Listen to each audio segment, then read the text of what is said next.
So the first thing you don't want to do is to hold your pen vertically.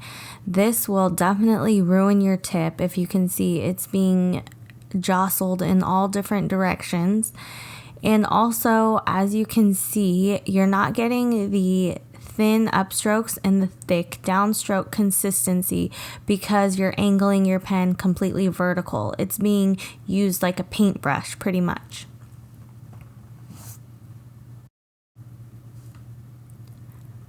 What you do want to do is hold your pen at a 45-degree angle. This angle allows for those thick downstrokes and the thin upstrokes, and you are not going to damage your nib as much like this.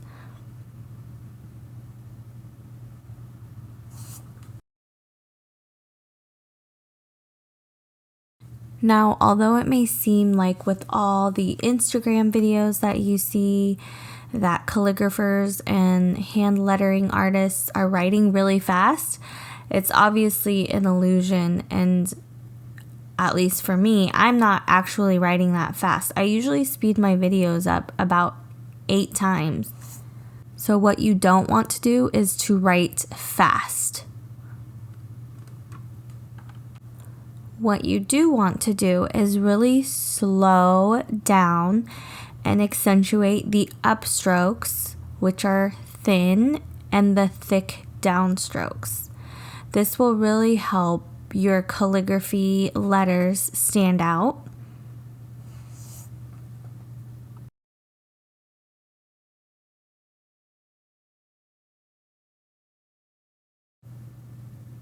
So another don't is you don't want to keep your pen down in one continuous movement as you're writing. That is actually considered cursive, and you don't want cursive. We're not going for the cursive look.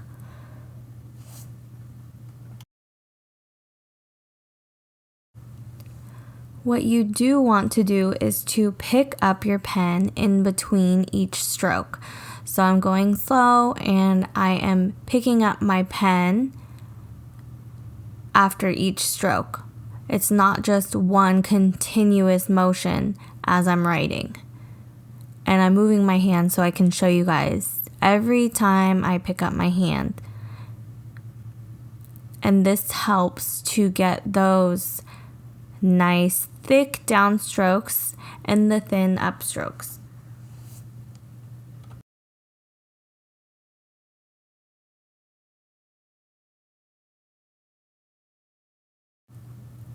The next thing is don't be inconsistent when you are writing a word.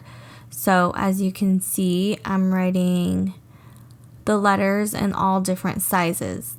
Now later on, as you continue to grow with your calligraphy, you might do what's called a bouncy style of lettering, but that's a whole different topic. But for now, you don't want to be inconsistent with your lettering. What you want to do is try to be as consistent as possible. So you can use a ruler and a pencil and make some guidelines of your own just to try to keep your letters more consistent in size. You want them to be the same size, especially when you're starting out. That's what will help your lettering look fluid. If you don't have a ruler and a pencil, or you don't want to do that style, then you can also use lettering guideline worksheets.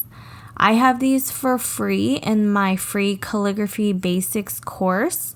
If you want more information about the free course, I will put that in the details section below.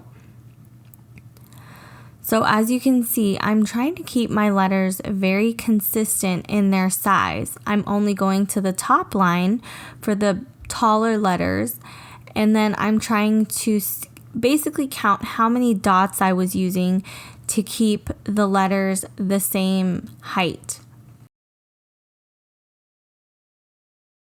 These are the lettering guidelines that are included in my free course. They're perfect because it gives you lines to show you where to go. And also in my free course, I talk more about each line, what it is, because right now it might sound like complete jargon to you. So if you're interested, you can check that out. But it's very important to keep the letter size consistent. So another don't is don't use your nice fancy brush pens on regular copy paper. You will destroy your brush pens. So please, please, please don't do it. Although it's cheap, although you may have it, it's going to destroy your brush pens. This pen is actually already, the nib is already frayed from many years of use. So that's why I'm using this pen on this cheap copy paper. But I'm telling you, your pens will fray if you continue to use them on copy paper. What you do want to do is use nice smooth paper. So this is the Rhodia dot pad, and I use the Rhodia paper for a lot of things, but the paper is super smooth, so it won't fray your pens. I also use the Canson XL marker paper, which is also super smooth. So smooth paper will help to extend the life of your pens. And then if you use smooth paper, you won't have frayed pens, and you really don't want those fraying tip marks. It's like the pen is separated or textured when you're writing. So using smooth paper will help to prevent that. Lastly, you don't want to get all crazy with different techniques before actually understanding the basics. You don't need to get all fancy-pantsy and do all these different flourishes and blending styles without actually understanding why you're lettering. It's great to know the basics and what you're doing and why. What you do want to do is understand the basics, and there are what's called basic strokes, and the basic strokes make up a lot of the lowercase letters. So I think it's super important to understand how to put together those letters and also understand why those basic strokes are so important and how they'll help guide you through writing lowercase letters. Like I said, I have a free course listed down below, so if you're interested, go ahead and take a look at that. It comes with free worksheets, and I really hope to help you understand more about the basics of calligraphy. It's something that I never understood when I first started, and I wish I had a resource that could help me understand why I'm doing certain things. Thank you guys so much for watching, and I hope this helps you with your calligraphy journey.